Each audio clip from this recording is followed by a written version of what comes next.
नमस्कार, सगरमाथा टेलिभिजनको प्रस्तुति एसटिभी च्याटमा यहाँलाई स्वागत छ। म सुनिल दाहाल। संसद जस्तो छैन, सरकार जस्तो देखिएको छैन, अदालत पनि ठ्याक्कै अदालत जस्तो हुन सकिरहेको छैन। आम मानिसमा निराशा छ। चौतर्फी भ्रष्टाचार कमिसन र तस्करीको मात्रै चर्चा छ। कानुन बनाउने प्रक्रियामा छलछाम भइरहेको छ, विधेयकहरूमा फट्याइ भइरहेको छ र कानुन बनाउने प्रक्रियामा भएको छलछामले सार्वभौम सत्ता सम्पन्न संसद नै उल्लु जस्तो बनेको छ। विधेयकहरूमा चौतर्फी रूपमा प्रभाव र दबावहरूको हालीमुहाली देखिएको छ र संविधान कसले लेख्यो र कानुन कसले बनाउँदो रहेछ भन्ने चाहिँ आम नागरिकले प्रश्न थाहा पाए। त्यसका नेपालको कानुन र नेपालको संविधान दुई थरी नागरिकलाई बनाइएको छ भनेर मानिसहरूले त्यसरी अर्थ्याउन थालेका छन्। संसदमा पनि त्यस्तै अवस्था देखिएको छ। संसदको अवस्था हेर्दाखेरि संसद ठ्याक्कै संसद जस्तो देखिएको छैन। अहिले मिनी संसदमा विभिन्न विधेयकहरूमा छलफल भइरहेको छ। ती विधेयकहरूमा पनि छलछामको प्रयास भइरहेको छ। नेपालको ब्युरोक्रेसी विशेष गरी निजामती कर्मचारीहरूले ठुलै खालको आफू अनुकूलको कानुन बनाउन प्रयास गरेको पनि कुलिङ अफ पिरियडमा त्यो देखियो। 19 वर्ष पछाडि गौर हत्याकाण्डको विषय फेरि अदालतले छानबिनको प्रक्रियामा ल्याउने प्रयास गरेको छ। यसमा अब अर्को राजनीतिक चर्चा र हलचल देखिएको छ। ठुलादेखि साना सबै राजनीतिक दलमा पार्टीभित्रको असन्तुष्टि पनि देखिएको छ र जुन असन्तुष्टिमा पार्टी विभाजनसम्मको चर्चा देखिएको छ। नेकपा एमालेदेखि राजावादीको पार्टीहरूमा समेत फुडको सङ्केत देखिएको छ। आज हामी यिनै समसामयिक विषयवस्तुमा केन्द्रित रहेर छलफल गर्दैछौँ। आजको यो छलफलमा मसँग सहभागी हुनुहुन्छ जनता प्रगतिशील पार्टी नेपालका अध्यक्ष पूर्व मन्त्री हृदेश त्रिपाठी। यहाँलाई स्वागत छ। धन्यवाद। आराम हुन्छ? ठिक छ। तपाईँ अहिले एउटा बहुचर्चित विषय छ। राष्ट्रिय स्वतन्त्र पार्टीका सभापति रवि लामिछाने सहकारीको रकम हिनामिना गरेको आरोपमा यतिखेर कारागारमा छन्। रूपन्देही कारागारबाट उनलाई काठमाडौँ सारिएको छ र रूपन्देही कारागार हुँदाखेरि तपाईँ लगायत डाक्टर बाबुराम भट्टराईदेखि लिएर तपाईँ समेतले रवि लामिछानेलाई भेटघाट गरेको विषय चर्चामा आयो। तपाईँले किन भेट्नुभयो? भेटमा के कुरा भएको थियो?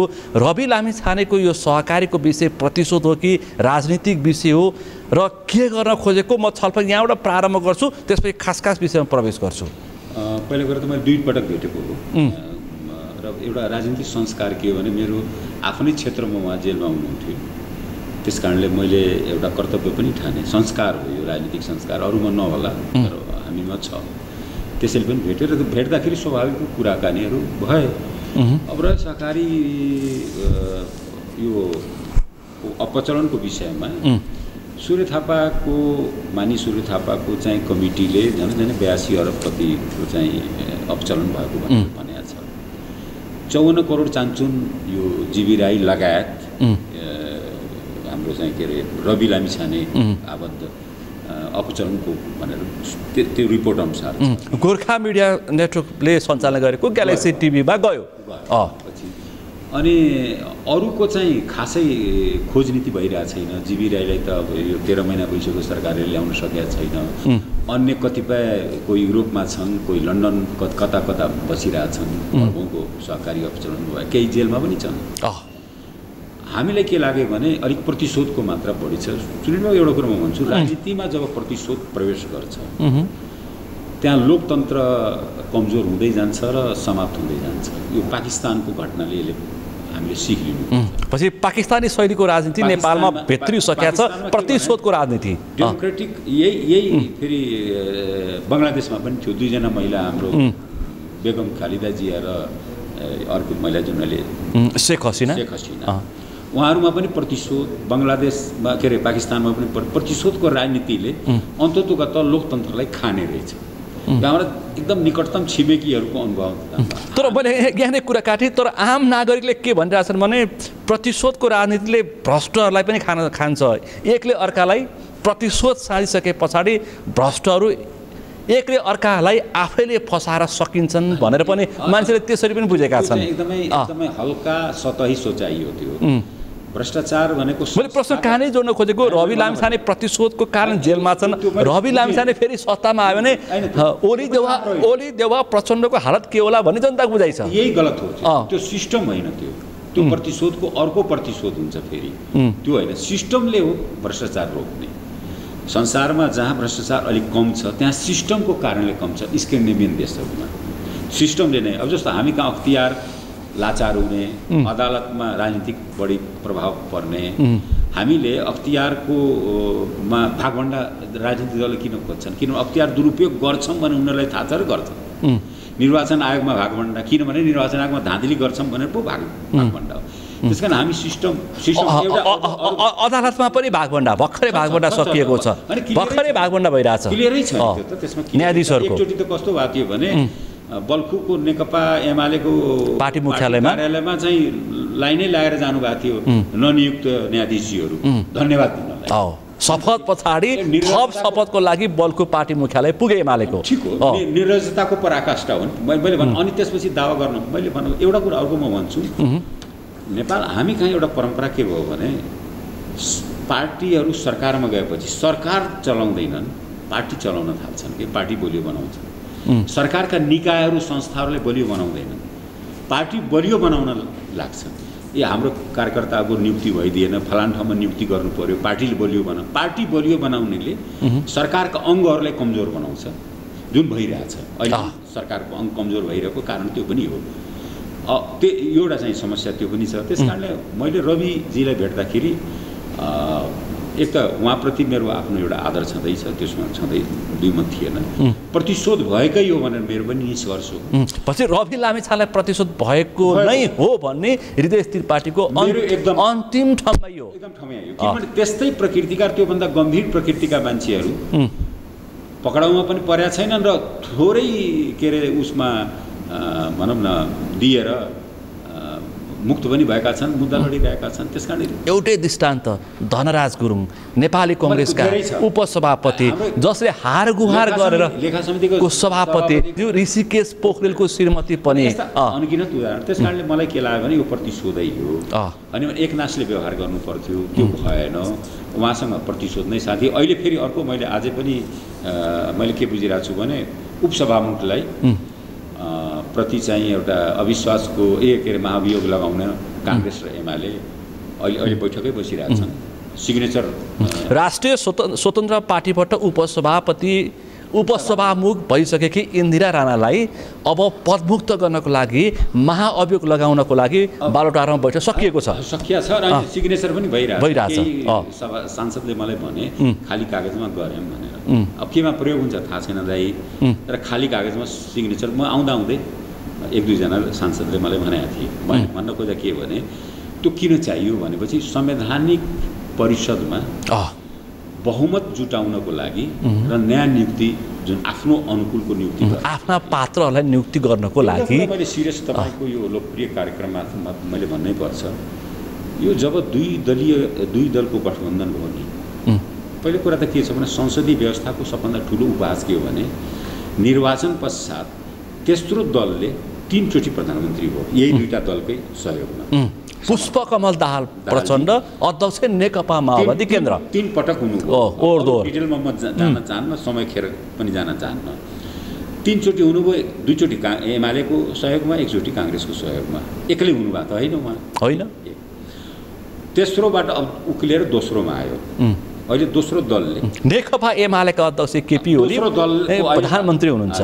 पहिलो दल अहिले पर्खेर बसिरहेछ लार्जेस्ट पार्टी भनेको नेपाली काङ्ग्रेस पार्टी सभापति शेरबहादुर देउवा पर्खेर बसिराख्नु फल खानको लागि तयारीका साथ बस्नु भएको छ तर हुन्छ के भने संसदीय व्यवस्थामा बहुमत प्राप्तले सरकार बनाउँछ बहुमत कसैको छैन भने उसले समीकरण बनाउँछ समीकरण गठबन्धन बनाउन सक्यो भने ठिकै छ होइन भने लार्जेस्टले सरकार बनाउँछ यहाँ त के छ भने भालुले रुख चढे जस्तो भयो कि उल्टो तेस्रोबाट दोस्रोमा उक्लिया छ दोस्रोबाट यो भनेको मैले के भने हाम्रो संसदीय जुन प्रणालीमा रोग छिर्यो है भनेर मैले देखिरहेको छु। यसलाई सामान्य मैले कसैले आलोचना गर्न खोजेँ म त्यसमा आउँछु सिस्टमको कुरा होइन, यो जरुरी पनि म त्यसमै आउँछु। त्रिपाठीज्यू प्रसङ्ग उठिहाल्यो।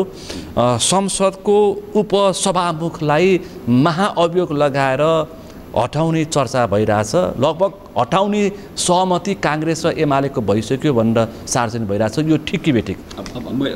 म त्यो जोड्छु।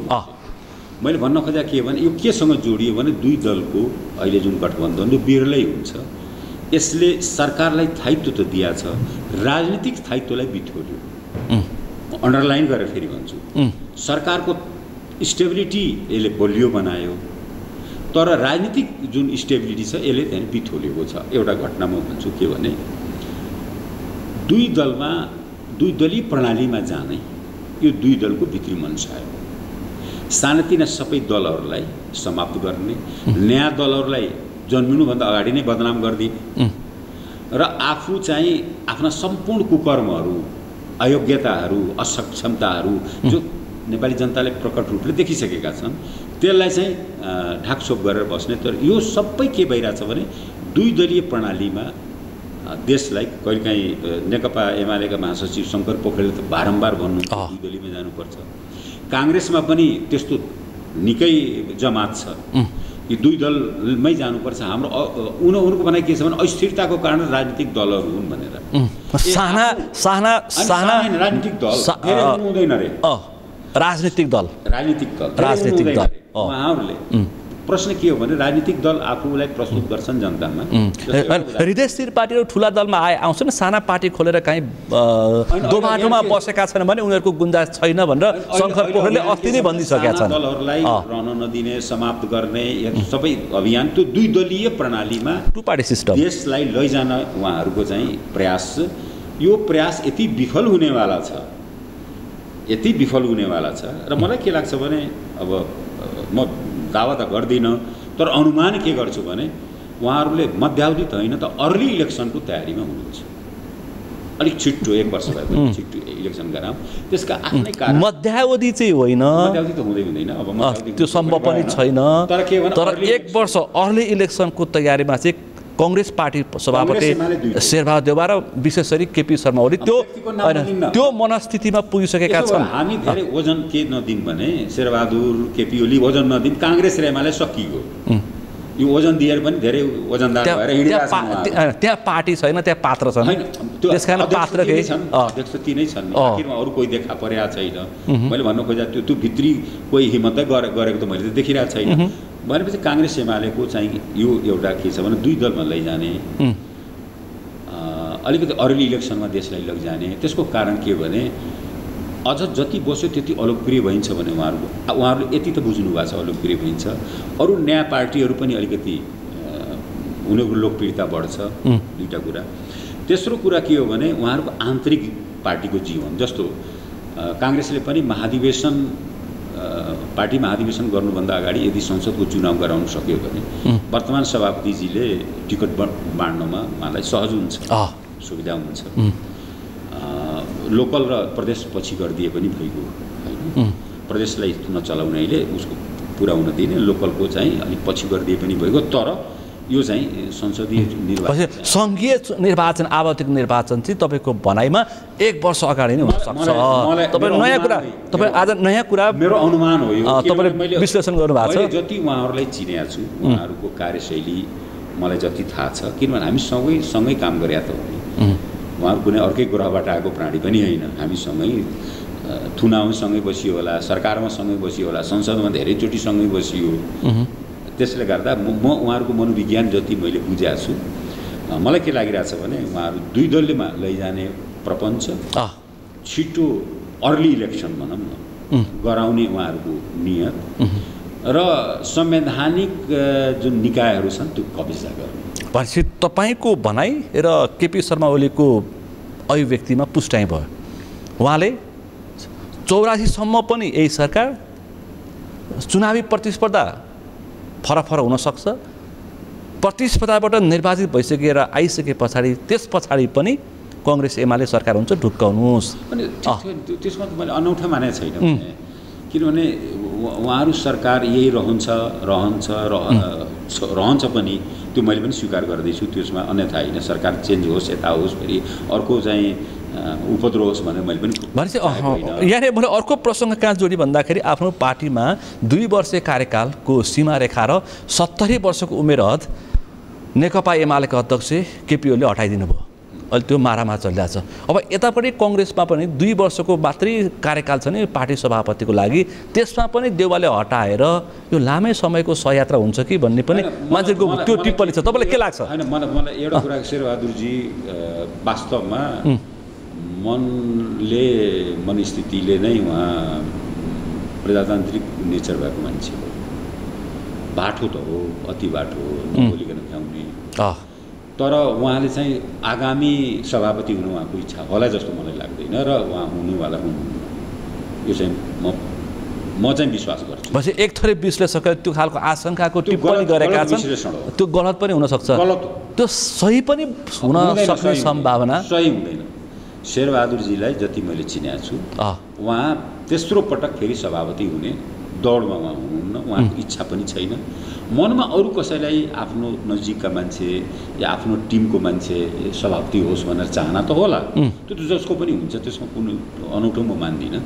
तर मलाई के लाग्छ भने उहाँ नै अब फेरि सभापति हुने। अघि मैले रवि लामिछानेसँगको तपाईँको भेटघाटको विषयमा चाहिँ मान्छेले के बुझ्यो भन्दाखेरि तपाईँले भेट्नुभयो, डाक्टर बाबुराम भट्टराईले भेट्नुभयो, राजेन्द्र लिङ्गदेन भेट्न जाँदैछु भन्दैछन्, माओवादीका पनि केही सांसदहरूले गएर भेटे।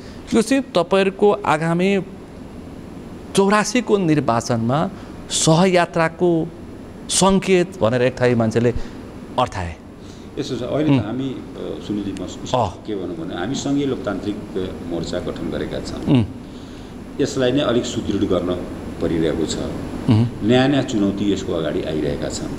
अहिले भर्खरै जुन तपाईँले सुरुमै भन्नुभयो यो गौर हत्याकाण्डको विषयलाई लिएर उपेन्द्रजी लगायतलाई 19 वर्ष पछाडि गर्न खोजियो। अब त्यस बेला मलाई घटना के सम्झना छ भने म त्यस बेला गिरिजाऊ प्रधानमन्त्री हुनुहुन्थ्यो, म उद्योग वाणिज्य आपूर्ति मन्त्री थिएँ। आन्दोलनपछि जस्ट भएको थियो। त्यस बेला माओवादी एउटा उन्मादमा थियो। पहाड त सबै खाइसकेका थिए, सहर खाइसकेकै थियो, तराईमा पनि उसको चाहिँ रथ चलिरहेको थियो। ऊ कसैले मान्छे नगर्ने, त्यस बेला उन्मादको चरम सीमामा माओवादी भएको बेलामा अब त्यहाँ एउटै ग्राउन्डमा चाहिँ दुईटैको आमसभा गर्दाखेरि त्यो झडप हुनु स्वाभाविक थियो। अर्को पनि के भन्छु भने माओवादीको त्यो कालमा, द्वन्द्वकालमा गरेको गतिविधिले गर्दाखेरि मान्छेमा पर्सनल मान्छे कोही न कोही पीडित त थिए।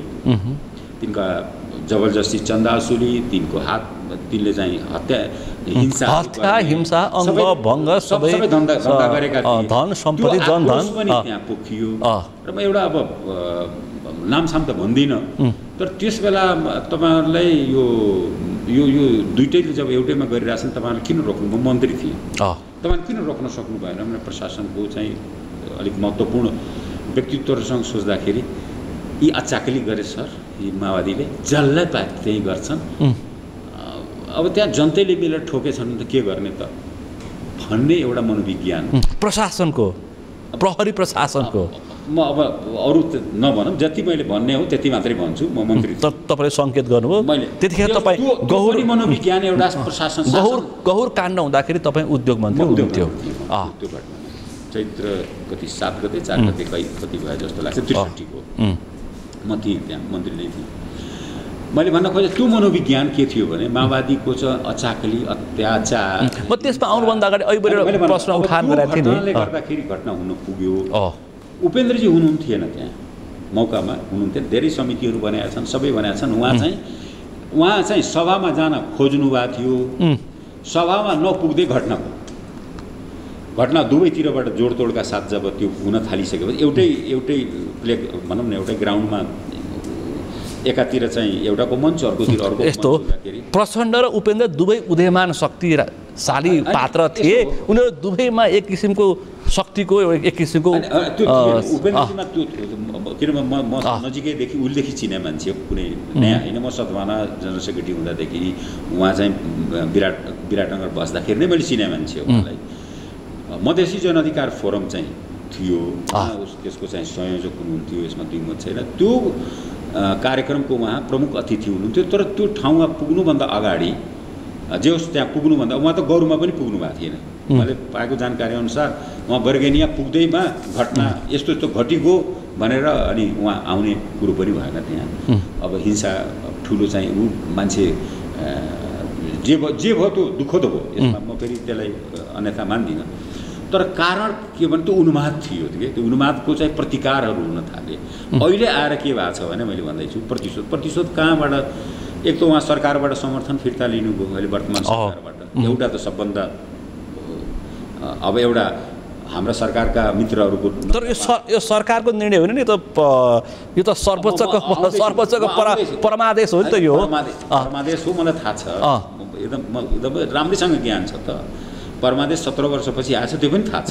19 वर्षपछि आएछ, त्यो पनि थाहा छ। कति छिटो छरितो आउने रहेछ, कुन टाइममा आउने रहेछ त्यो मलाई थाहा छैन। म यहाँ के अरे खाली सिसी पुराना कागजवाला हो र भने 5-5 चोटि एमपी भइसकेका मान्छे, पटक मन्त्री भइसकेका मान्छे, हरेक आन्दोलनमा सहभागी भइसकेका मान्छे, अगुवा भइसकेका मान्छे, रसाबाट पढेर आएको मान्छे, आफ्नो पढाइको त के गर्ने, रायमाझी केशरजङ रायमाझीसँग तपाईँ सङ्गत गरेको मान्छे, सफा भएर बसेका मान्छे। म 5 पैसा कसैको या कुनै घुस घाँस यताउतामा उ नभएको लेखा समितिको सभापतिदेखि लिएर सबै गरिसकेको मान्छे। त्यो त थाहा छ मलाई। मैले भन्न खोजेको के हो भने एउटा त उहाँले समर्थन फिर्ता गर्नु, अर्को भूमि जुन विधेयक हो, पहिले अध्यादेश फेल भयो, उहाँकै कारण र के एकजना लोकसभाको सदस्य हुनुहुन्छ के अपर हाउसमा राष्ट्रिय सभामा उपेन्द्रको मत चाहिने, नत्र अध्यादेश पास हुँदैन थियो। एउटा त्यो अध्यादेश आएको अचानक होइन, त्यसको पछाडि करोडौँको कमिसनको खेल भइसकेको थियो एडभान्समा होइन, भूविधेयकमा, भूमि अध्यादेशमा नगद नारायण भइसकेको थियो त्यहाँ चाहिँ। त्यस कारण हतार, सरकारलाई छिट्टो हतार, एडभान्स लिएका मान्छेले त हतार गर्नु परेको नि, डेलिभर गर्नु परेन, नत्र अनि बाँकी त आउँदै आउँदैन नि फेरि। त्यसपछि त्यस्तै फेरि अब विधेयक आयो। विधेयक आउँदा पनि समस्या त त्यही छ, बहुमतकै समस्या छ। त्यो एकदम हामी मोर्चाले स्पष्ट रूपले के भन्यो भने हामी यस भूमि विधेयकको पक्षमा छैनौँ। यो जनताको सुकुम्बासीको भनौँ भूमिहीनको हितमा छैन। यो भूमिहीनको हितको लागि आएको विधेयक होइन, हुँदै होइन। तर केपिओलाई यति यो विधेयकले यति उहाँलाई चासो राखिरहेछ कि उहाँ अरूलाई केही मतलब छैन। अरू थुप्रै दर्जनौँ विधेयक छन्, तर भूमि सम्बन्धी विधेयकमा केपिओलको बहुत चासो छ। व्यक्तिगत धेरै इन्डिकेट गर्नुहुन्छ, तपाईँले पनि सल्लाह छ नगर्नु होला आइन्दा कसैलाई। केपी ओली, माधव नेपाली यो सबै होइन, त्यो प्रवृत्ति अथवा त्यो पार्टी हो नि, त्यो पार्टीकै आसक्ति धेरै जमिनसँग जोडिया छ। पार्टी जस्तो देख्दैन आजभोलि, त्यसकारण व्यक्ति भन्छ। मैले त देखिरहेको छु होइन, मैले भन्ने त्यो हो। अनि के हो भने एमालेको साथीहरू अब त्यसमा भूमिसँग अलिक बढी नै उहाँहरूसँग चाहिँ अलिकति लालसा रहन्छ। अस्ति शेखर कोइरालाले भने ठिकै हो, जहाँ खाली जग्गा दिएको त्यहाँ एमाले पुगिहाल्छ भनेर डाक्टर शेखरले भनेको ठिकै पनि। र त्यो के हो भने अव्यवस्थित बसोबासीको एक भूमिहीनका लागि होइन, भूमिहीनको लागि। अर्को चाहिँ हदबन्दीवाला जुन छुट दिए त्यो। तेस्रो के भने त्यो पनि भन्नु, गिरीबन्धुदेखि लिएर लिचीबारीसम्म आरक्ष र वन क्षेत्र र के अरे यो मध्यवर्ती क्षेत्र 8 नम्बर जग्गा बजारहरू भएका त्यो सबैलाई चाहिँ यति वर्ष मात्रै 100 वर्ष अगाडि जोतभोग गरेका छ भने त्यसलाई दिदिने भने यसको लागि त भूमि आयोगहरूले जुन जिल्ला जिल्लामा गठन भएको छन् ती त पेस्की उठाइरहेछन् त, देशभरि पेस्की उठाइरहेछन्। त्यो त यो धन्दा हो, यो चाहिँ यो सबै जोड्ने भने त अरबौँको धन्दा हो। तपाईँ त्यसो भन्छ। तर एमालेका साथीहरू के भन्नुहुन्छ भन्दाखेरि 11 लाख भूमिहीनलाई जग्गा दिन खोजेको, भूमिहीनलाई भूमिको व्यवस्थापन गर्न खोजेको, त्यो 11 लाखलाई त्यो भूमि पाउने भूमिहीन नेपालीहरूले भूमि पाउँछन् भन्ने चाहिँ हृदय त्रिपाठीलाई त्यो टाउको दुखाइको विषय भन्यो। उनीहरू सबै नेपाली कङ्ग्रेस र एमाले कार्यकर्ता देख्छन् भन्छन् उनीहरू। यो तत्कालीन राजा महेन्द्रबाट सुरु भएको यो जग्गा वितरण धन्दा होइन। यद्यपि यो एउटा समुदाय विशेषलाई मात्रै दिइयो। मधेसमा पनि त भूमिहीन छन् त, छन् त्यहाँ हरिजन, मुसहर, थामर, अरू जातमा पनि भूमिहीन त छन् नि। तिनलाई कुन चाहिँ माइकालालले दिएको छ महेन्द्रदेखि केपी ओलीसम्म कुन चाहिँ माइकेलाले दिएछ? यो सब कुरामा नजाम। यो होइन, यो कुरो केही पनि होइन, बेकार कुरा हो। यो चाहिँ यो जङ्गल नाश गर्ने अहिले म त्यसरी भन्छु, यो होइन, यो होइन, यो यो होइन। मलाई यो भूमि अर्को यो भूमि विधेयकको म प्रबल विरोधी किन हो भने अहिले जुन सुक्खा र खडेरी देखियो नि तराईमा मधेसमा, होला भन्नुहोस् त, चुरेको भावरको विनाश, दोहन, अतिक्रमणको यो कारणले हो। हाम्रो वाटर रिचार्ज पुनर्भरण सिस्टम नै समाप्त भयो। त्यहाँ कुनै माइकालाले बचाउन सक्दैन। यदि यो भूमि विधेयक भयो भने 3,47,000 मान्छे चुरे क्षेत्रमा बसोबास गरिरहेका छन्। 42,000 परिवार बेल्चा सेल्चा लिएर अरूले छिर्न पनि दिन्न, त्यो गिट्टी बालुवा लिन गएकाहरूलाई। खास त गिट्टी बालुवा तस्करहरूको मेरो तर्क होइन, यो त देखिएको सरकारी तर्क हो, यो देखिएको त दृष्टान्त हो। कुनै बेलामा रामेश्वर खनाल पनि चुरेसँग सम्बन्धित एउटा समिति बनाएको थियो, त्यसको संयोजक हुनुहुन्थ्यो। पूर्व राष्ट्रपति रामवरण यादवजीले यस विषयमा बढी चासो राखेर राष्ट्रपति चुरे कार्यक्रम भन्ने आयो। त्यो महत्त्व हामीले बुझेका छौँ। 18 फिट 20 फिटमा हामी कहाँ ह्यान्ड पाइपमा पानी आउँथ्यो, अहिले चाहिँ 36-40 फिटमा, अझ पूर्वतिर त अझ तल गइसकेको छ। कहल गाड्दा पानी आउँथ्यो, अहिले मोटर लगाउँदाखेरि पानी आउँदैन। सिधा कुरा कारण के? अहिले सबै राज्यका अङ्गहरू, बुद्धिजीवीहरू, विज्ञहरू कथित या सरकारी कर्मचारीहरू केमा लागेका छन् भने नक्कली कारण देखाउन लागिरहेका छन्। नक्कली कारण यो चुरेले गर्दा होइन, किनभने अपराध बोध हो के, तिनले त्यो अपराध गरिसकेका छन्, पञ्चायतदेखि अहिलेसम्म गरिरहेका छन्, र त्यो अपराध बोधले गर्दाखेरि त्यो सही कारण लगाउन सकिरहेका छन्। म चुनौती दिएर भन्छु, यहाँ चुरेमाथि अपराध गरेर यिनीहरूले अपराध गरिसकेका छन्, अतिक्रमण भइसकेका छ। यिनैको क्रियाकलापले अतिक्रमण भएको छ र त्यसले गर्दा अहिले तराई मधेस मरुभूमिकरणमा परिणत हुँदैछ। अहिलेको भूमि विधेयक पास भयो भने त्यसपछि पर्मानेन्ट मरुभूमि बन्छ मधेस, कोही माइकाला रोक्न सक्दैन। यो खेल विज्ञानको विद्यार्थी पनि, यो खेल कसको? राज्यको। यो सबैको निरन्तरता छ। राजा पञ्चायतदेखि सुरु भयो, पञ्चायतकालदेखि सुरु भयो, धैर्य राख्नुहोस्। पञ्चायतका सबैको योगदान छ, राजा महेन्द्रबाट सुरु भएको छ यो, र अहिलेसम्म जति छन् सबैको छ। तपाईँले विकासवादी राष्ट्रवादी राजा महेन्द्रलाई विकासवादी के खालको टिप्पणी गर्नुभयो? उसमा जान चाहन्न। कति विकास अहिलेको देशै त हो नि, यही त हो नि देखे होइन। त्यसमा म अलग कार्यक्रम राख्नु होला, म तथ्याङ्क साथ बोल्छु।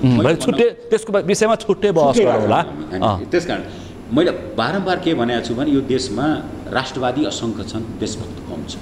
राष्ट्रवादी असङ्ख्य छन्, देशभक्त चाहिँ कम छ। किनभने राष्ट्रवाद भनेको के हो भने कुनै अमुकलाई शत्रु मानेर आफ्नो वाद चलाउने। देशभक्त भनेको चाहिँ त्याग बलिदान चाहिन्छ देशको लागि। त्यो त्याग बलिदानको नाममा मलमूत्र त्याग भन्दा बढी धेरै गर्दैनन्। अरू छैन योगदान यिनीहरूको, कम छन्, देशभक्त कम छन्। राष्ट्रवादी भनेपछि सबै अपराध छोपिने, महेन्द्रहरूको पनि सबै अपराध, डेमोक्रेसी भएको डेमोक्रेसी सिद्धाइदिए राष्ट्रवादको नाममा। राष्ट्रवादी भनेर त्यस्तै अहिले कम्युनिस्टहरूको पनि त्यही हालत हो, अरू केही पाउँदैन। फेरि मार्क्सवाद लेनिनवादको हिसाबले त्यो अन्तर्राष्ट्रियवादमा विश्वास गर्नेले राष्ट्रवाद किन अपनाए भनेपछि तपाईँ पनि कुनै समय पढेकै मान्छे, राजनीति नै गरेको मान्छे, पढेर 14 वर्ष कम्युनिस्ट पार्टीमा पञ्चायतकालमै बसेर बुझेर भोगेर यिनका आडम्बर देखेर अनि म यो निष्कर्ष। तपाईँ केशरजङ रायमाईसँग सङ्गत गरेको मान्छे, विष्णुबहादुर मानन्दरसँग, अनि लगायत सबै त्यतिखेरका खुङ्खार कम्युनिस्टहरूसँग तपाईँले सङ्गत गरेको, राजनीति गरेको मान्छे, रसाबाट पढेर आएको मान्छे, यहाँका कम्युनिस्टहरूको त तपाईँ जरा बुझ्नुहुन्छ। यहाँको त होइन, यहाँको त कम्युनिस्ट भए पो जरा कम्युनिस्ट छैनन्, यहाँ त प्रगतिशील छैनन् कि नेपालका कम्युनिस्टहरू, आडम्बरी हुन्। कम्युनिस्टले गर्दाखेरि सङ्गठन बनाउन सजिलो हुन्छ अनि आफ्ना हरेक पाप चाहिँ छोप्न सजिलो हुन्छ। उहाँ त कमरेड त कम्युनिस्ट हो भनेपछि त कमरेडले जति धन्दा गर्नुहुन्छ त्यो चाहिँ छोपियो, कमरेडका चेलाहरूले त्यसलाई बचाउ गर्छ। अहिले केपी ओली, पुष्पकमल दाहाल प्रचण्ड, व्यक्तिको नाम तपाईँ मेरो मुखबाट सुन्न सक्नुहुन्न, तपाईँ माफ गर्नु होला। तर यो अहिले पार्टी छैन, त्रिपार्टी, तपाईँले भन्नुहुन्न, तपाईँले संस्कारले दिँदैन, तर अहिले पार्टी छैन, अहिले व्यक्ति छन्, त्यस कारण व्यक्ति नै भन्नुपर्छ। ती अध्यक्ष होला, अरू कसैको हिजो एमालेमा अरू कसैको चल्छ हुँदाखेरि पनि कसैको चल्छ एउटा कुरा भन्नुहोस् माधव नेपाल एमालेमा हुँदा पनि आधा प्रतिगमन सचिव भनेर गएकै हो साथी गएकै हो होइन उहाँले जुन बेला सिपी मैनाली थिए जन्म सङ्ग्रहमा निर्दललाई भोट हालेकै हो त्यो व्यक्तिलाई त मैले भन्दिनँ त्यो प्रवृत्ति जुन छ नि त्यो निरन्तरता नै छ कि एउटा प्रश्नको जवाफ चाहिँ आएको छैन रवि लामिछानेसँग तपाईँहरूको आगामी इलेक्सनमा आगामी आवाधिक निर्वाचनमा सहयात्राको कुरा मैले उठाएको थिएँ नि यो भेटघाट गर्न जानुको अर्थै चाहिँ त्यो हाम्रो कुरै भएन कुरामा तपाईँहरूले म फेरि प्रश्नै भन्दिनँ मान्छे हो इलेक्सनहरूको विषय अहिलेको राजनीतिक अवस्था प्रतिशोधको राजनीति यो गठबन्धन भइसकेपछि प्रतिशोध कहाँ कहाँ अलिकति बढ्दै गइरहेछ राज्यका अङ्गहरूलाई विशेष गरी संवैधानिक निकायहरूलाई कसरी कब्जा गरिँदैछ लगायतका कुराहरूमा चाहिँ हाम्रो जस्तो रवि लामिछानेलाई प्रतिशोध त्यस्तै हो उपेन्द्र यादवको पनि प्रतिशोधको अहिलेको मुद्दा अहिलेको परमादेश त्यही नै हो प्रतिशोध हो यो प्रतिशोध हो एउटा कुरामा भनौँ हामीले बारम्बार भनेका छौँ र मुद्दा पनि परेको छ लाल आयोगको प्रतिवेदन कुनै माइका लालले अहिलेसम्म सार्वजनिक गर्न सकेन किनभने त्यहाँ अपराध छ राज्यले गरेको अपराध छ त्यहाँ लाल आयोगको प्रतिवेदनमा सरकारले बनाएको होइन पूर्व न्यायाधीश के अरे गिरिशचन्द्र लाल त्यसको संयोजक हुनुहुन्थ्यो अरू पनि थिए समितिमा हरेक घटनाक्रममा मधेस आन्दोलन थारू आन्दोलनका घटनाक्रममा के भएको छ कसकोबाट के त्रुटि भएको छ पनि लेखियो होला त्यहाँ मैले सार्वजनिक नभएपछि त मैले पढ्ने कुरो पनि भएन तर त्यो प्रतिवेदन अहिलेसम्म कुनै सरकार न माधव नेपालको सरकार न केपी ओलीको सरकार न शेरबहादुरको सरकार न त प्रचण्डको सरकार अहिलेसम्म देखेको यो सबै प्रतिवेदनहरू चाहिँ किनभने यो मुद्दा थन्काउने उपायका लागि बनाइएका राज्यको असली जुन चरित्र छ नि दमनकारी चरित्र निर्मम दमनकारी चरित्र उजागर हुन होला भनेर यी अपराध बोधका यी अपराधीहरू अब अर्को प्रश्न तपाईँले विधेयकहरूले धमाधम कानुन बन्न खोजिरहेछन् नि कुलिङ अफ पिरियड निजामती विधेयक तपाईँले थाहा पाइहाल्नुभयो वितण्डा त्यसपछि शिक्षा विधेयक त्यसपछि गएर अहिले साइबर क्राइम सम्बन्धी विधेयक आइरहेछ अहिले फेरि इन्टेलिजेन्ससँग सम्बन्धी विधेयक आइरहेछ अहिले बोल्न पाइँदैन हरेक व्यक्ति पात्रहरूको व्यक्तिगत विषय पनि सरकार लिन पाउँछ भनिसकेको छ अनि आजै सूचना दिवस छ होइन आजै प्रधानमन्त्रीले के भन्नुभएको छ भने जो पाए त्यसले सूचनाको हक पाउन लिन खोज्नु चाहिँ त्यो अर्को गल्ती हुनसक्छ भनेर उहाँले त्यो आशय व्यक्त गर्नुभएको छ अनि दुई दलको गठबन्धन भएदेखि उहाँहरूमा जुन दम्भ उत्पन्न भएको छ त्यसैका यी उपजहरू सबै अब कुलिङ अफ पिरियडको विषयमा बडा क्लियर के छ भने विश्वकै संसदीय इतिहासमा यस्तो अपराधपूर्ण काम कहीँ पनि भएको छैन रबर्ट सेल्डम भन्ने हुनुहुन्थ्यो उहाँको एउटा सहायक सेसिल भन्ने हुनुहुन्छ ब्रिटेनको एउटा मासिक पत्रिका जस्तो निस्किन्छ त्यो डेमोक्रेसीका सबै संसारभरका डेमोक्रेसीका मेन घटनाहरू को विषयमा उहाँहरूले उद्धरण गर्नुहुन्छ त्यो एउटा बुलेटिन किनभने मदर अफ डेमोक्रेसी बेलायत नै हो त्यसले गर्दाखेरि एकजना यो कुलिङ अफ पिरियड भएको विषय उत्पन्न भएपछि एकजना ब्रिटिस एमपीले मलाई फोन गर्नुभयो के हो यो चाहिँ यस्तो पनि हुन्छ भयो के हो अनि यो पहिलो घटना हो हामी यो हाम्रो म्यागजिनमा राख्न चाहन्छौँ अलिकति प्लिज हामीलाई प्रतिक्रिया यो दिदी होइन पठाइदेऊ भएको के रहेछ भन्ने हामीले सुन्यौँ डिटेलमा लाग्छ उनीहरू आफ्नो राजदूतावास मार्फत कहीँबाट थाहा पाए हुनुपर्छ जस्तो छ तर उनले मसँग एउटा प्रतिक्रियाको रूपमा पनि लिन खोजे भने संसारमा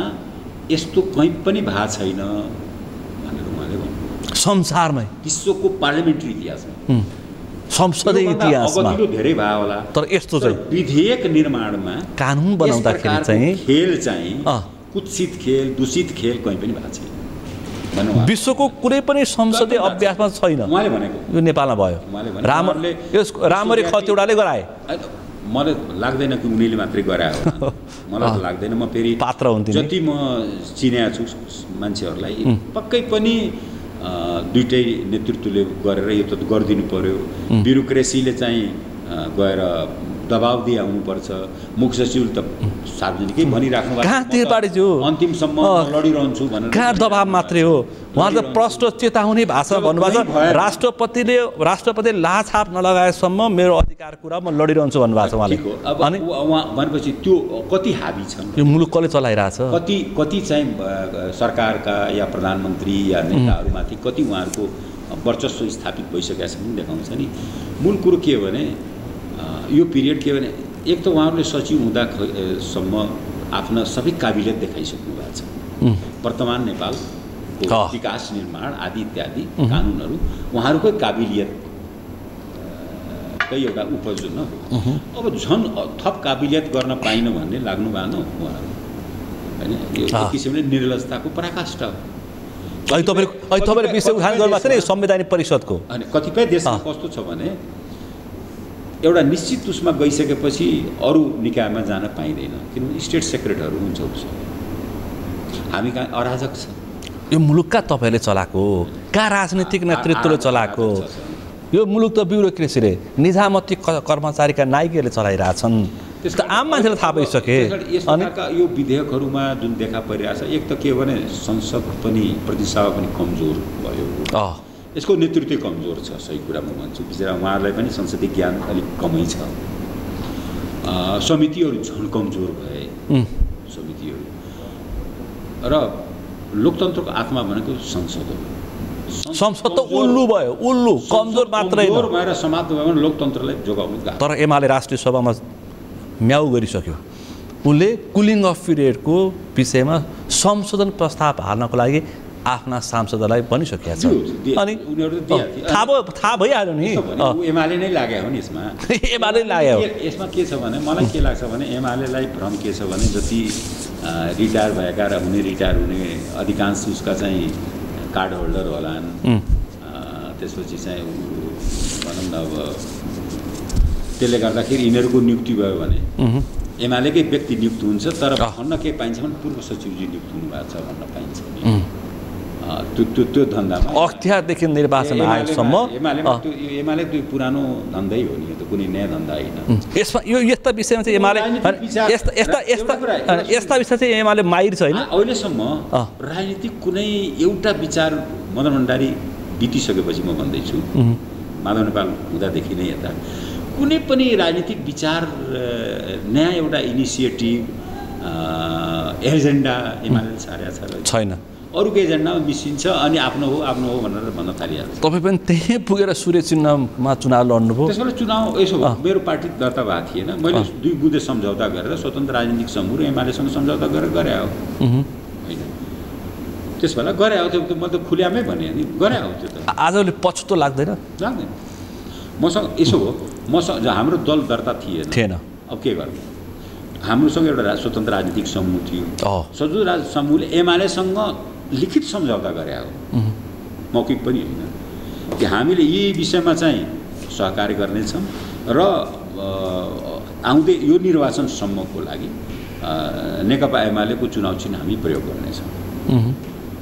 यो त जस्तो पछि पनि त अब कमल थापाले पनि प्रयोग गर्नुभयो गरे। कमल थापा पनि मकवानपुरबाट चुनाव लडे। सूर्य चिन्हबाट उनको आफ्नो पार्टीको दर्ता भइसकेका थिएन, चिन्ह प्राप्त गरेका थिएनन्, उनले प्रयोग गरे। त्यस्तै अरू पनि गर्छ। पद्मनाभ दुलाधरले पनि पहिले गर्नुभएको थियो, अरूमा पनि गर्छन्, यस्तो होइन। खैर अब यो कानुन बन्दाखेरि कसरी कानुन बन्छ, कसले बनाउँदो रहेछ, यो मुलुक कसको हातमा रहेछ भन्ने कुरा चाहिँ आम जनताले पनि पत्तो पाए यसपटकदेखि चाहिँ। राजनीतिक नेतृत्व राजनीतिक दलको वरिपरि सिंहदरबारको वरिपरिका मान्छेले थाहा पाउँथे, तर जनताले पनि थाहा पाए पटक। संसद कमजोर भएपछि, संसदीय समितिहरू कमजोर भएपछि यो हरेक विधेयकमा सेटिङ देखियो, हरेक विधेयकमा सेटिङ बाफियाको अर्को खेल हुँदैछ। यहाँ सुन्नु भएको छ नि? हुनसक्छ त्यो चाहिँ ठुला उद्योगी व्यापारीहरूले कराइसकेका छन्। पनि इन्कार गर्न सक्ने अवस्था अझ केही छैन भने अहिलेको सरकारले फ्री स्टाइल कुस्ती जे पनि गर्न सक्छ भन्ने अनुमानका साथ मैले पछि काङ्ग्रेस एमालेको सरकारले कानुनदेखि लिएर सरकारसम्ममा नियुक्तिदेखि जहाँ पनि जे पनि गर्न सक्छ। दुई दलीय उसमा लैजानु छ, सबलाई समाप्त गर्दै आउँदो चुनावमा हामी मिलेर जसरी पनि दुई दलकै वर्चस्व स्थापित गर्नु छ, त्यसको लागि राज्यका अङ्गहरू कब्जा गर्नु छ लगायतका जुन मनोविज्ञान उहाँहरूमा अगाडि फेरि सब आफ्ना आफ्नै पार्टीभित्र पनि त्रस्त छन् बिचरा, त्यो पनि समस्या हो। पार्टीभित्रै समस्या छ यिनीहरूको। मैले भन्न खोजेँ अहिले मैले भने यिनीहरूले भन्न त केपी र देउवाले 84 को निर्वाचनमा एमाले र कङ्ग्रेस छुट्टै प्रतिस्पर्धा हुन्छ भनेका छन्। तपाईँलाई के लाग्छ यिनीहरू चुनावी गठबन्धनसम्म पुग्न सक्छन्? अनि यसो छ मलाई के म प्र्याक्टिकली म के भन्दैछु भने मलाई लाग्छ 110 सिटमा उनीहरू फ्रेन्डली फाइट गर्ला 100 सिटमा, बाँकी सिटमा जहाँ अरू बलियो देख्छन् त्यहाँ मिलेर लड्ला। पछि 100देखि 120 सिटसम्म यिनीहरूले काङ्ग्रेस एमाले प्रतिस्पर्धा गर्छन्। बाँकीमा चाहिँ यिनीहरूले हार्ने अवस्था आयो भने 200, 400, 500, 2500 भोट कमी आउने अवस्था आयो भने यिनीहरू मिल्छन्। पछि त्यो सम्भावना छ जस्तो लाग्छ मलाई। अब यिनीहरूले संविधान सभामा त्यही भएको न हो, कुनै मैले अनुभवका कारण भन्दैछु। दोस्रो संविधान सभामा उहाँहरूले 140 सिटमा सिट बाँडफाँड गर्नुभयो, 70-70, अरूमा फ्रेन्डली फाइट थियो। दोस्रोमा पहिलोबाट आतङ्कित हुनुभएको थियो। पहिलोको स्थिति के हो भने 120 सिट प्रत्यक्षमा त माओवादीले जित्दिएको थियो, प्रत्यक्ष 64 को निर्वाचनमा। एमालेको सम्भवतः प्रत्यक्षमा 31 थियो, फोरमकै 34 थियो प्रत्यक्षमा। फोरम नै समानुपातिकसँग जोड्दाखेरि त 50 माथि थियो, 34 प्रत्यक्ष थियो।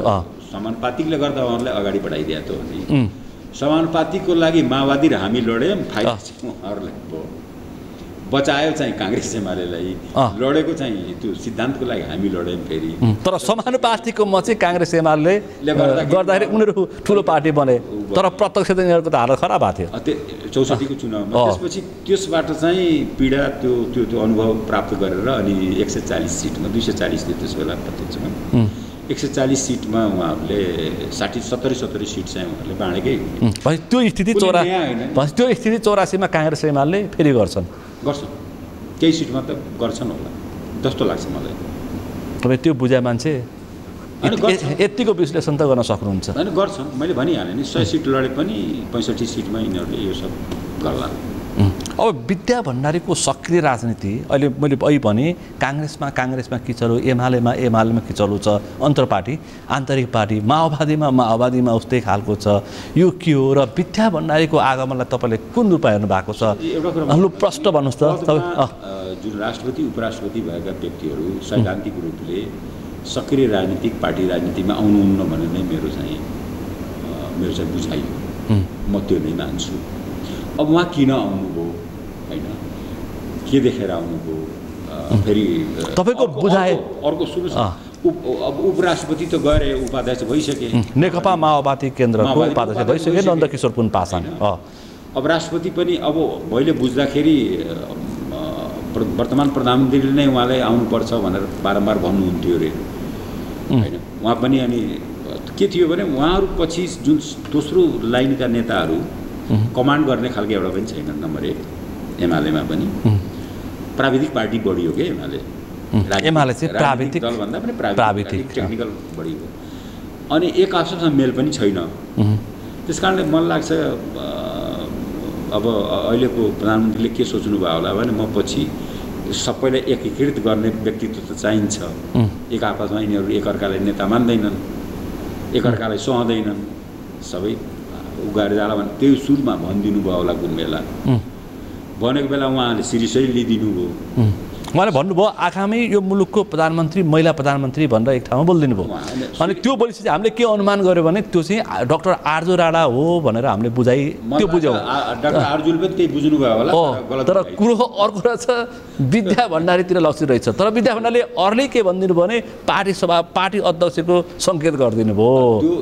त्यो पनि हो। मलाई लाग्छ अलिकति के हुन सक्छ जस्तो लाग्छ है मेरो अब विश्लेषणको आधारमा। चाइना भ्रमण उहाँको लागि अप्ठ्यारो के भयो भने यति सम्मान पाउनु हो एक, अर्को चाहिँ त्यहाँको उसबाट चाहिँ लेफ्टलाई युनाइट गर्न सक्ने एकमात्र व्यक्ति उहाँ नै हुनुहुन्छ भनेर वामपन्थीहरूलाई बुझेँ मैले उहाँको हैसियत छ भनेर त्यसले चाहिँ मलाई लाग्छ प्रधानमन्त्रीजीलाई अलिकति बढी समस्यामा पारे हुनु। अब यो अहिले तपाईँ जुन सङ्केत उठान गर्नुभयो पुष्पकमल दाहाल प्रचण्ड, माधव नेपाल, नेत्रविक्रम चन्द, भीम रावलदेखि विद्या भण्डारी एउटा किताबमा आउने र पार्टी बन्न सक्छ कि भन्ने खालको मान्छेले विश्लेषण गरिरहेछ। मलाई के लाग्दैन भने त्यो सम्भावना छ विद्याजीले एमाले छोड्नुहुन्न होला। एउटा कुरा के भने कोइरालाले काङ्ग्रेस छोड्दैन। विद्या भण्डारीले किन छोड्ने भनेपछि अब मदन भण्डारीले मालेलाई अथवा चाहिँ एमालेलाई त्यो उचाइमा पुर्याएको न, त्यो उदारता पनि थियो, सैद्धान्तिक अडान पनि थियो। उहाँले मार्क्सवादीसँग जुन गरेर मनमोहन दाई जस्तो व्यक्तित्वलाई उहाँले ल्याएर अध्यक्ष बनाउनु भयो भने त्यो जुन उदारताको एउटा उ थियो नि, त्यो त्यो त्यो त्यसको चाहिँ लिगेसीलाई छोडेर उहाँले अर्को पार्टी बनाउनु होला जस्तो मलाई लाग्दैन। तर मान्छेको बुझाइ चाहिँ यो खालको गठबन्धन र अर्को कम्युनिस्ट पार्टी बन्न सक्छ र जुन पछिल्लो समय नारायण काजीहरूदेखि लिएर सबैले जुन भेटघाट गरे पूर्व राष्ट्रपतिसँग यो के हो भन्ने मान्छेको लागिरहेछ। अब कम्युनिस्ट नेपालका कम्युनिस्टहरूको चाहिँ चरित्र चाहिँ जनतामा उदामो भइसक्यो। यो चाहिँ नौटङ्की लाल हुन्, यी अलिकति आडम्बरी बढी हुन् होइन। फेरि वैचारिक रूपले कम्युनिस्ट भने पनि यिनका शिक्षा नीति, स्वास्थ्य नीति, अर्थनीति यो सबै चाहिँ एक किसिमले भने बजार व्यवस्थालाई नै सहयोग गर्ने खालको र त्यसैले बढाउने खालका छ, बढाएका पनि छन्। त त्रिपाठी अब चर्चा अर्कैको छ। तपाईँको चुनावी प्रतिस्पर्धी यो मुलुकको धनाढ्य विनोद चौधरी प्रधानमन्त्री बन्ने हल्ला छ अहिले। त्यो त बेकार कुरा हो। अब चाहिँ मन्त्री हुन पाउनु भएन, भुलचुकले उहाँले जित्नुभयो, केही छैन। भुलचुकले हो। अलिक बढी आकाङ्क्षा देखाएर फेरि गठबन्धनको उम्मेदवार हुनुहुन्थ्यो। उहाँ एक्लै काङ्ग्रेसको होइन, काङ्ग्रेस, माओवादी, समाजवादी 5वटा पार्टी लगायत सबैको उम्मेदवार, संयुक्त उम्मेदवार हुनुहुन्थ्यो। एउटा कुरा। अर्को अब त्यहाँ एउटा भाष्य के निर्माण भयो भने एकदम धनी मान्छे आउँदैछन्। यी 2-4-5 करोडको कलेज त यिनले आफ्नै पैसाले बनाइदिन्छ, सरकारी बजेटै चाहिँदैन। 8-10 करोडको पुल त आफै बनाइदिन्छ। त्यहाँ त्यो अनुसारको भाष्य पनि यिनका साथीहरूले तयार गरे। यो 3 वर्षमा त्यो भयो त? तर होइन, मैले भन्नु उहाँप्रति म टिप्पणी किन गर्न चाहन्न भने उहाँ राजनीतिक मान्छे हो। विनोद चौधरी राजनीतिक प्राणी होइन, तर राजनीतिक होइन। विनोद चौधरी राजनीतिक प्राणी होइन, व्यापारी हो। कुनै आन्दोलनमा उहाँको परिवारको योगदान छैन, बरु उल्टो होला। मै भनिदिन्छु नि, यो 62-63 को आन्दोलनको बेलामा उहाँ मलाई लाग्छ उद्योग वाणिज्य सङ्घको अध्यक्ष। अनि तत्कालीन राजालाई गएर यी पार्टीहरूले सब बिगारे सरकार ठेगाउन लगाएको ठिक भएको छ भन्ने पात्र हो नि उहाँ।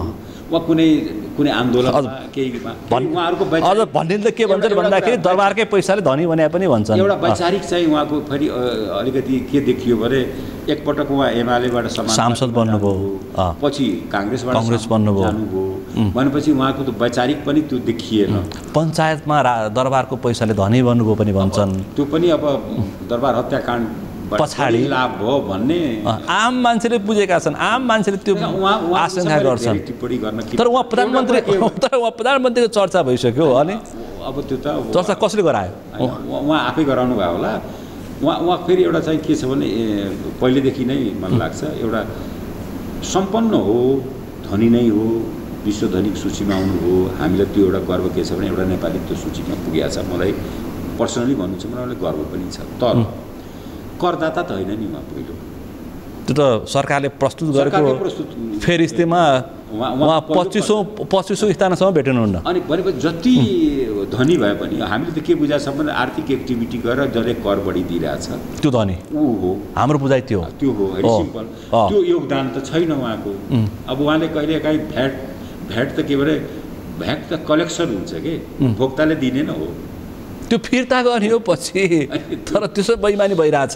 त्यसकारणले यो देशको भ्याट छडीको माहिर पात्र विनोद चौधरी भन्छन्। उहाँ चाहिँ अब राजनीतिलाई पनि व्यवसायको एउटा राम्रो माध्यम बनाउनु भएको छ।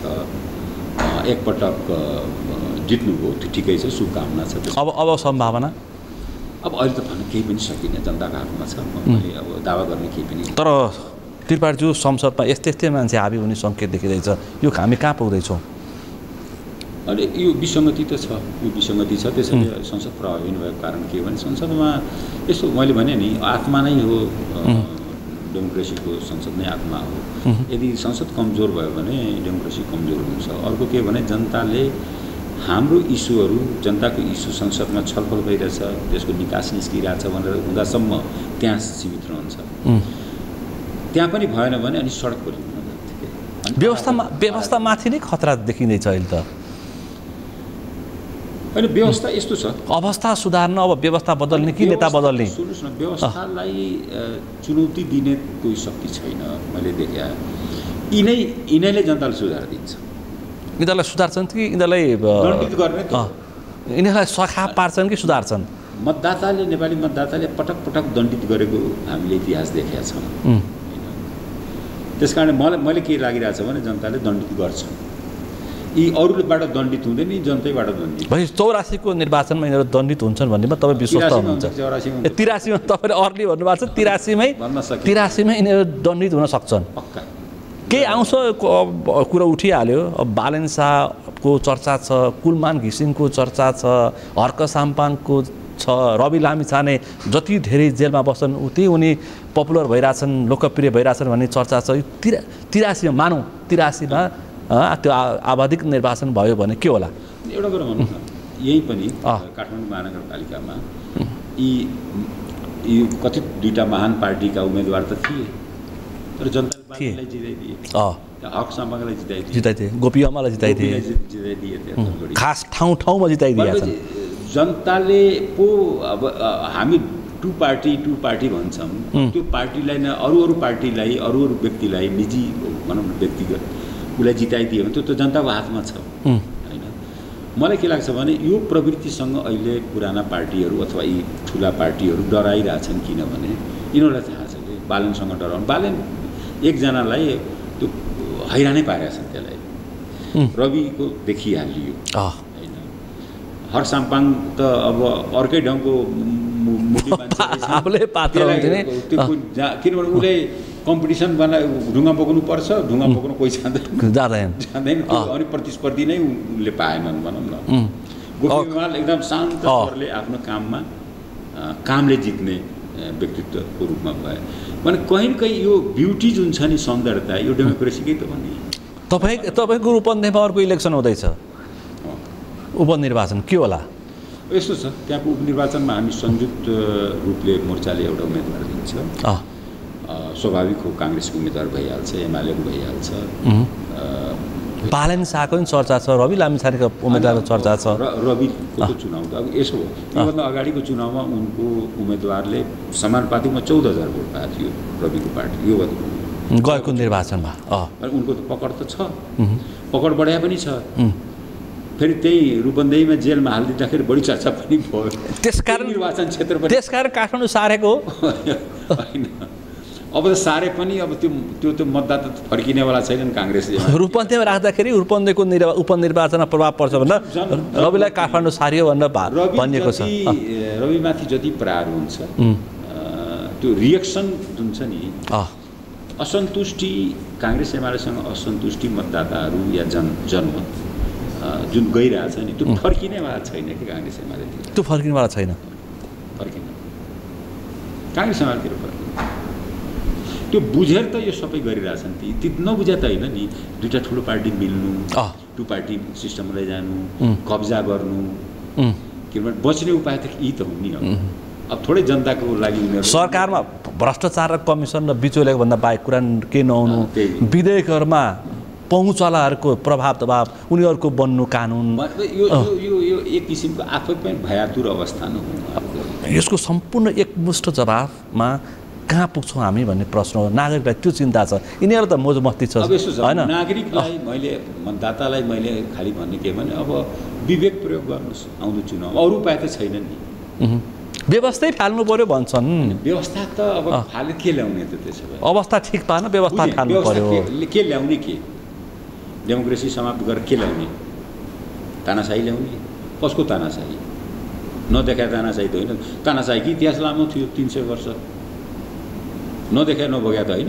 दुर्गा प्रसाईले समेत राजा छोडिदिए भने दुर्गा प्रसाईले समेत मैले अब राजतन्त्र छोडी चुनावी प्रतिस्पर्धा गर्छु कुरा गर्दा विकल्प गर्दा के छ त्यसो भए प्रारूप के होइन मैले भन्न खोजेँ पछिल्लो आक्रोश हो पछिल्लो पटक चर्चामा आएका उनले राजावादीको रूपमा देखा परेका दुर्गा प्रसादले समेत अब यही गणतन्त्रभित्र म चुनावी प्रतिस्पर्धा गर्छु भनेर पार्टी खोल्ने घोषणा गरे। ठिक हो। अब होइन फेरि यसो भने दुर्गा त अब एमालेको केन्द्रीय समिति सदस्य भइसक्यो मान्छे माओवादीकैबाट प्रशिक्षित मान्छे हुन्। अब उहाँको अब ऊ नै द्वन्द्वकालमा जेल नै पर्या मान्छे आर्मी ब्यारेकमै थुनेर राखिदिएको थिएँ त्यसलाई भनेपछि त्यो मैले भन्न यो त्वरित जुन छ नि रिएक्सन त्योभन्दा पनि के हो भने निर्वाचनमा विवेक प्रयोग गर्ने मतदाता।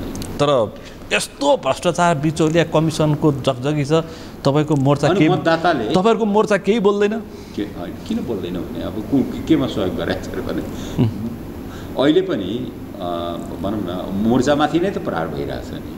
अहिले उपेन्द्रजीमाथि प्रहार त के हो खालि समर्थन फिर्ता लिए बहुमत पुग्न दिएनन् भूमि विधेयक पास हुन त्यत्रो चाहिँ करोडौँको चाहिँ एडभान्स पेस्की खाइसकेका छ साथीहरूले बिचरा अब त्यो पनि अगाडि बढ्न दिइरहेको छैन ती मागिरहेको होला नि फेरि भित्रभित्र आएर चाहिँ कामै गर्दैन भने देऊ भनेर त्यो अब गर्दाखेरि अनि यिनलाई त अब केही भएर भने प्रहार त गर्नु पऱ्यो प्रहार गरिरहेछ। तर यो प्रहार के हो भने हामी के भने यस्ता यस्तो सँगसँगै हामी जेल गएको हो सँगसँगै सङ्घर्ष गरेर सँगसँगै बस्या त हो नि।